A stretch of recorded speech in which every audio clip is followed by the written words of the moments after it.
नमस्कार दोस्तों, आज जिस विषय में आपसे मैं बात करने जा रहा हूं उसने हमें काफी अंदर तक झंझोर के रख दिया है। ये इतना संजीदगी और इतना गंभीर विषय है कि इसके बारे में सोचना भी हमारी सोच से परे है। दोस्तों, मुझे लगता है आज के इस एपिसोड ने जो मैं आपके साथ डिस्कस करूंगा, ये उन सारे लोगों को जो अपने बच्चों को बाहर भेजने का सपना देखते हैं या जिनके बच्चे बाहर पढ़ रहे हैं, एक अच्छी एजुकेशन की कामना करते हैं, और साथ में उन लोग जो एजुकेशन से जुड़े हुए हैं, भले वो भारत सरकार हो, नेशनल मेडिकल कमीशन हो, हमारी इंडियन एम्बेसी हो या इंडियन गवर्नमेंट हो, उन सबको भी अंदर तक हिला देना चाहिए। क्योंकि ये एजुकेशन की बात नहीं है, ये बात है खून की, ये बात है डिसअपॉइंटमेंट की, ये बात है रेसिज्म की, और ये बात है नियो नाजिज्म और जीनोफोबिया की, जो हमारे इंडियन स्टूडेंट्स को दूसरे देश में जाके फेस करना पड़ रहा है। और आज वो लिटरली अपनी एग्जिस्टेंशियल सर्वाइवल छोड़िए, अपनी लाइफ के साथ लड़ने को मजबूर हो गए। और दोस्तों, मैं बात करने जा रहा हूं इंडियन स्टूडेंट्स जिन पे अटैक हुआ है बशकीर स्टेट मेडिकल यूनिवर्सिटी के हॉस्टल में। ये एक एग्जाम्पल है जो आपके सामने प्रेजेंट किया गया है या जो हुआ है आपके सामने, लेकिन ये और भी जगह से रिपोर्टेड है। दोस्तों, मैटर बहुत सीरियस है और इस मैटर के मद्देनजर एक रशियन टीनेज स्टूडेंट 15 इयर्स का, वो आपके रशियन हॉस्टल में आ जाता है बशकीर स्टेट मेडिकल यूनिवर्सिटी के, और वहाँ पे वो 6 इंडियन स्टूडेंट्स को स्टैब कर देता है। और काफ़ी सीरियस कंडीशन में कुछ बच्चे अभी इस समय एग्जिस्ट हैं। और आप देखिए, इस इशू को पूरे नेशनल लेवल मीडियाज ने कवर किया है, राइट। इंडिया टुडे ने कवर किया है, एनडीटीवी ने कवर किया है। इसके अलावा आप देखिए Republic TV, first post, times of India से लेकर वियॉन से लेकर न्यूज़ इंडिया, सब लोगों ने इस इशू को कवर किया है। फंडामेंटल लेवल पे तो ये इशू हमें समझ में आ रहा है, क्या हुआ, कुछ बच्चों पे अटैक हुआ, बट इसके पीछे जो एक हेल्पलेसनेस है, इसके पीछे एक डिसअपॉइंटमेंट है, वो इससे भी कहीं गहरा है। और आज मैं इस विषय पे तो आपको थोड़ा सा बताऊंगा, लेकिन मैं उससे पीछे की रियलिटी पे बताऊंगा, जिसके लिए क्लियर कट हमारी सरकार की जिम्मेदारी बनती है, जिसके लिए क्लियर कट हमारी जो मेडिकल संस्थान है, नेशनल मेडिकल कमीशन, उनकी जिम्मेदारी बनती है कि इन बच्चों को किस तरह से आप लोगों ने अपनी पॉलिसी फ्रेमवर्क में उलझा के रखा हुआ है और कहीं ना कहीं उनको आपने एक पिंजरे में बांध के रख दिया है। दोस्तों, इससे पहले कि मैं आगे बढ़ूं, मैं आपको इस एपिसोड के कुछ अंश दिखाना चाहता हूं जिससे आपको पता चले कितनी सीवियरिटी है। और प्लीज थोड़ा सा इसमें वायलेंट है, ध्यान से देखिएगा।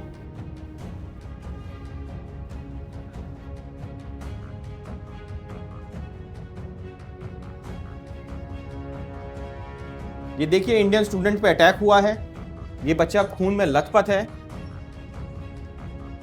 ये पूरे हॉस्टल का माहौल है, और ये वो जो अटैकर है उसको पुलिस पकड़ के ले जा रही है, और इस अटैकर ने अपने आप को भी हार्म कर लिया था। और सबसे बड़ी इसमें चिंता की बात यह है कि इसके अंदर जो उसने मैसेज कम्युनिकेट किया था, that was about neo Nazism, एक रेडिकल माइंडसेट, एक फंडामेंटल माइंडसेट जो वहाँ पे कम्युनिकेट किया गया था। और ये जो इशू है ना बशकीर का, ये मैं आपको बताना चाहता हूँ, ये एक यूनिवर्सिटी आपके सामने हाईलाइटेड है, लेकिन ऐसे कई यूनिवर्सिटीज़ हैं जहाँ ये इशू बहुत ज़्यादा आ रहा है। इसके अलावा हमने क्रीमिया फेडरल का भी देखा था, ये प्रॉब्लम आती है, और हमने कई बार ये इशू रेस किया था कि अल्टीमेटली बच्चों को इतना परेशान क्यों होना पड़ रहा है, because of the corruption that was invested at the university level and at the consultant level. जहाँ यूनिवर्सिटी की कैपेसिटी 300 एडमिशन लेने की थी, आज से 4 साल पहले यूनिवर्सिटी ने 1200 एडमिशन ले लिए थे। अगले साल भी ऐसा कुछ किया, राइट। और इसी कारण से आज मजबूरन उन बच्चों को forcefully they are looking for reasons to expel them, right. और इस चीज को हमने उठाया है, आप जरूर डिस्क्रिप्शन बॉक्स में अगर कनेक्ट करना चाहें तो देख सकते हैं। 2025 में लास्ट ईयर जब ये वीडियो बनाई गई थी, 350 इंडियन स्टूडेंट्स को अप्रॉक्सीमेटली एक्सपेल किया गया था। उसके बाद इंडियन एम्बेसी के ऑफिशियल्स को बुलाया भी गया था यूनिवर्सिटी में, और वहां पे सामने सामने जो यूनिवर्सिटी के डीन थे, उन्होंने बच्चों को अब्यूज करना शुरू कर दिया था और उनको धमकाना शुरू कर दिया था, राइट। और उसके बाद कुछ हुआ नहीं, बच्चों ने काफ़ी फाइट की, काफ़ी कोशिश की, लेकिन इंडियन एम्बेसी भी अल्टीमेटली हेल्पलेस रही, क्योंकि यूनिवर्सिटी ने इस चीज़ में कुछ उनको सोल्यूशन नहीं दिया। और यही ट्रेंड अब हुआ क्या, जो बच्चे 2025 के थे, आप सोच के देखिए, 3rd ईयर 4th ईयर के बच्चों को एक्सपेल कर दिया विदाउट मेनी स्ट्रॉन्ग रीजन। अगर कोई बच्चा समहाउ एकेडमिकली किसी सब्जेक्ट में कोई अच्छा नहीं परफॉर्म कर पाया, आप उसे चांस देते हैं, किसी भी जगह एजुकेशन सिस्टम में होता है, लेकिन आप यूनिवर्सिटी से एक्सपेल नहीं करते, because they were looking for reason, इसीलिए उनको एक्सपेल किया गया। और आज काफी बच्चे हैं जो अपनी एजुकेशन 2nd 3rd ईयर में छोड़ के बैठे हैं, और कुछ ऐसे भी बच्चे हैं जो 1st ईयर से वापस अपनी पढ़ाई शुरू कर रहे हैं दोस्तों। और ये 2026 में भी कंटिन्यू है, क्योंकि 2025 में बहुत बड़ा इशू हो गया था जब हमने इस इशू को रेस किया, और भी लोगों ने रेस किया।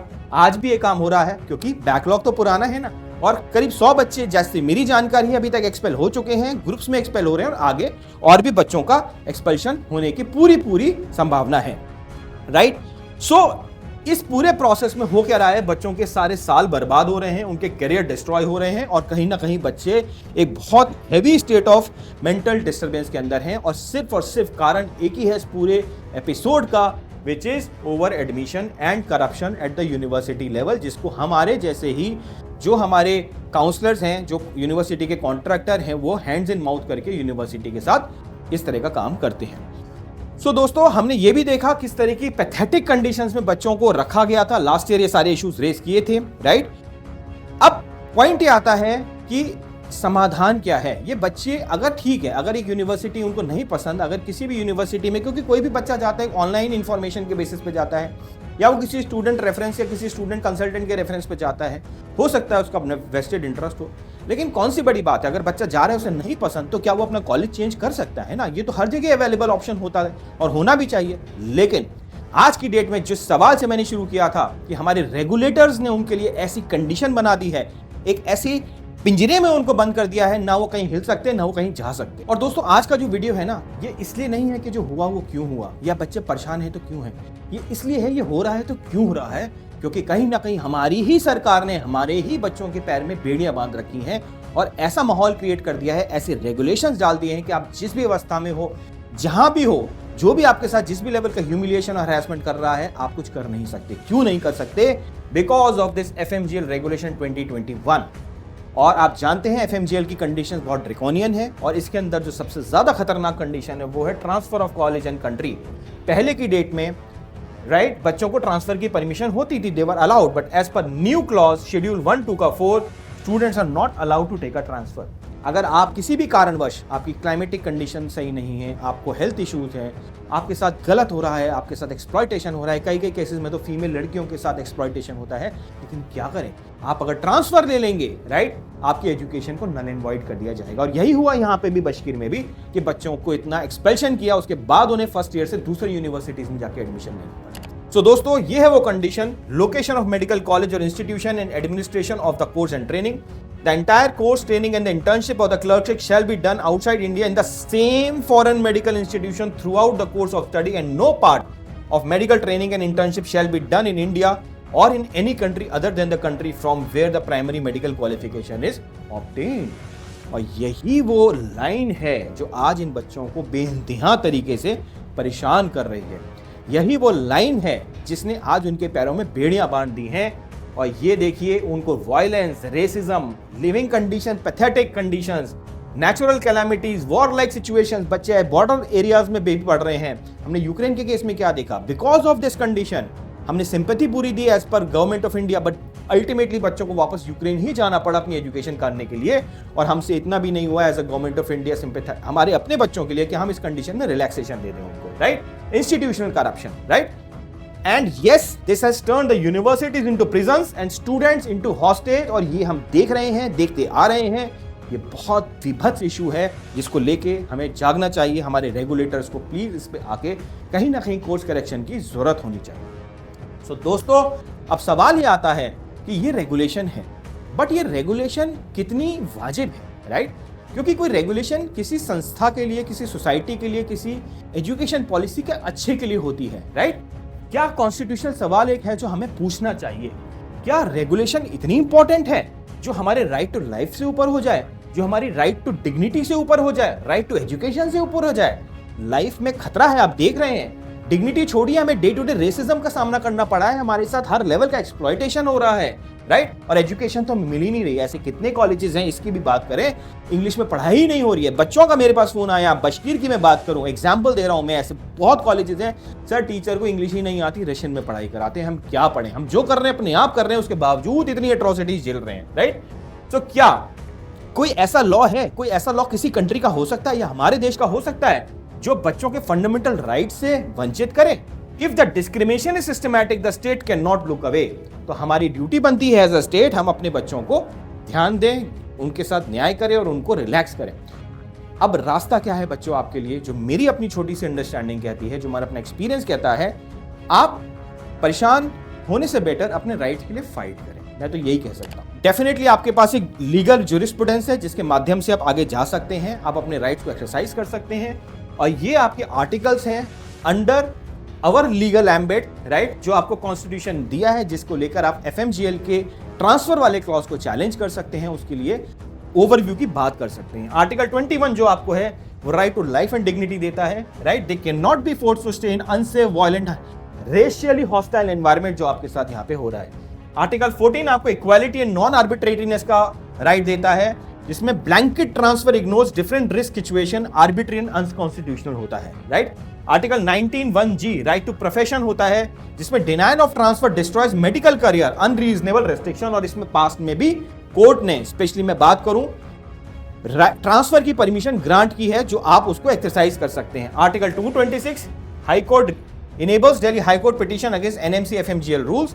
आर्टिकल 32 कॉन्स्टिट्यूशनल रेमेडी देता है आपको to approach the supreme court when life is threatened, and today your life is being threatened, your existence into question, right.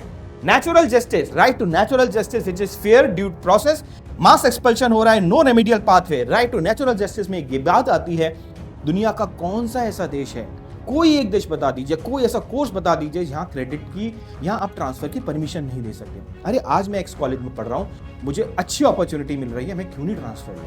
Transfer तो लोकल कॉलेज जो देगा वो अपने क्रेडिट इवैल्यूएशन से ही देगा ना, एंड अल्टीमेटली आप एफएमजी का एग्जाम ले ही रहे हो, आप अपने लेवल पे बच्चों को चेक कर ही रहे हो, तब यहां पे एक बॉटलनेक क्यों क्रिएट कर रहे हो?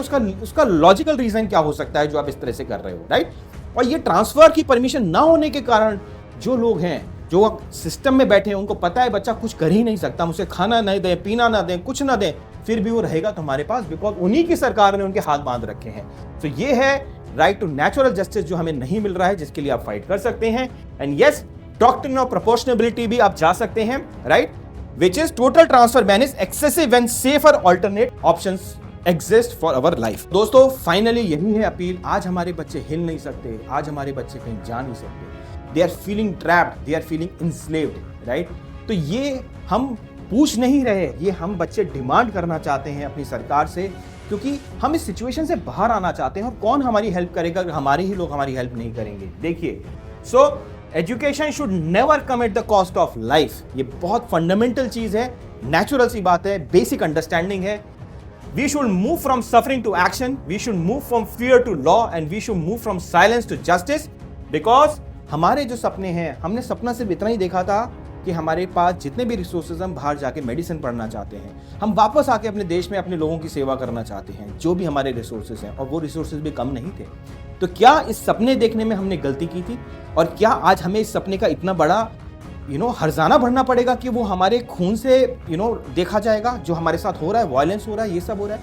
तो दोस्तों यहाँ सवाल ये है कि इस चीज को प्लीज हमारे रेगुलेटर्स को, हमारी गवर्नमेंट को ध्यान देना चाहिए, और हमें एक अच्छे भविष्य के लिए, हमें जस्टिस ओरिएंटेड एक रैशनल सिस्टम के लिए हमें एक पाथवे देना चाहिए, हमें एक ओपिनियन देनी चाहिए, जिससे हम लोग भी शायद अपने रास्तों को अचीव कर पाए। इसी के साथ thank you friends from get my university. आपका कोई भी सवाल हो, आप हमारे नंबर पे हमसे अप्रोच कर सकते हैं 7678676001। और मैं फिर आपसे एक ही अपील करूंगा, डिस्करेज ना होइए। आपके साथ डेफिनेटली जो सही नहीं हो रहा, लेकिन आप एज ए इंडिविजुअल एक कलेक्टिव रूप से अपने राइट्स के लिए फाइट करिए। आप अपने कोर्ट्स को पूछिए, आप अपने लीगल रूट्स को अडॉप्ट करिए, और देखिए कहीं आपको रिस्पेक्ट मिलता है तो ये आपके लिए नहीं, उन सारे बच्चों के लिए फायदे का सौदा हो जाएगा जो शायद बाहर जाते हैं और अपने आप को ट्रैप फील करते हैं। Thank you very much.